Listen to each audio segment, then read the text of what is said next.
morning, first of all.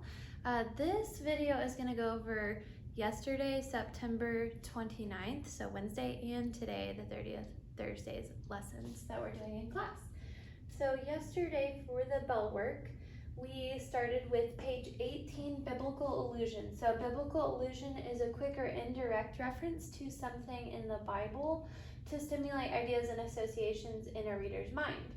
So you guys are comparing these two quotes. So one of them is from the Christian Bible, and then the other is from the book that we just finished, Lord of the Flies. You guys are going to kind of compare and see how they are different. Next question. Lord of the Flies is another name for Beelzebub or the biblical Satan. How are Lord of the Flies and Satan related? If you need to use resources online, that is totally fine if you don't know what these things are. How does the book's setting relate to the Garden of Eden? For context purposes, the Garden of Eden was a perfect place before mankind came in and kind of destroyed it. And then why do you think Golding, who is the author, uses biblical allusions throughout Lord of the Flies? I did want to help you with this as well. You guys will notice you can watch a video on this as well at study.com on allusions in the entire story, Lord of the Flies. But a lot of literature from this time period, kind of really from the 18th century till fairly recently, I think it kind of has phased out in the last 20-30 years or so. A lot of literature did have a lot of biblical allusion because of the time period that the writers come from. So you'll notice that not only in Golding's work, but in Hemingway's work, C.S. Lewis, lots of different authors use biblical allusion. It's not an uncommon thing. So you guys will be doing that page, and then on page 19, banned books. Ironically, Lord of the Flies has been banned throughout the United States a few times for its violence and unsavory language. However, many believe that it fosters or kind of sparks you to think critically about human nature and civility. So, do you think it should be removed from school curriculum? Simple yes or no. And then down here, number 2, you're going to explain your answer in detail. So tell me why you believe that or why you don't believe it should be removed. Page 20, theme. Ideas presented in literature often create a strong impression or linger in the reader's mind. The issues that linger are often related to a theme or a central topic or message, something deeper than just what you think. Which ideas from Lord of the Flies do you find lingering in your mind? Again, there's not a wrong answer. It's going to be, what did you really think about once we finish the story? And then, what do you think is the most important message or theme in Lord of the Flies? Still an opinion question? Just give your opinion.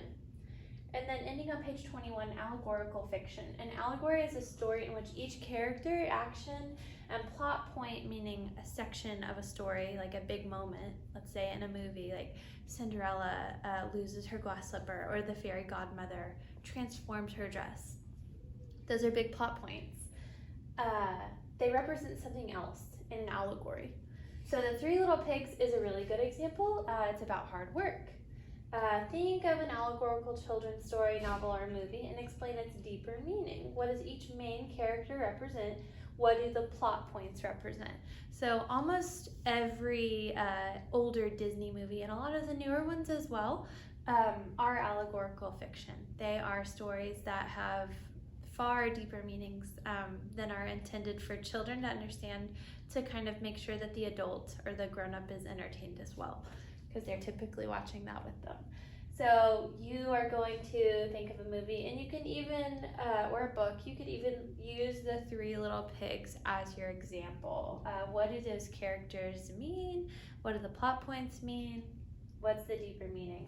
If Lord of the Flies, number 2, is allegorical fiction, what is the message of the novel? What's the message of the whole story? What do the characters, actions, and plot points mean?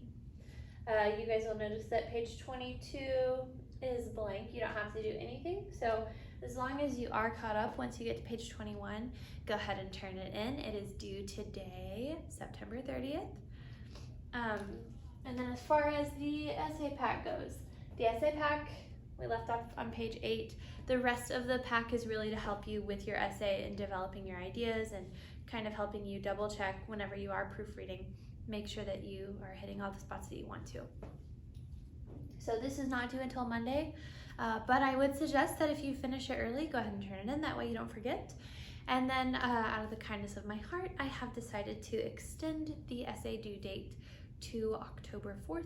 That is Monday. So instead of today, September 30th, your essay is going to be due on Monday before midnight on October 4th. So if you have any questions about any of this stuff, please send me a private comment through that assignment, or if it's just a general question, always email me. Thank you so much, and I hope you have a really great weekend. Happy homecoming week.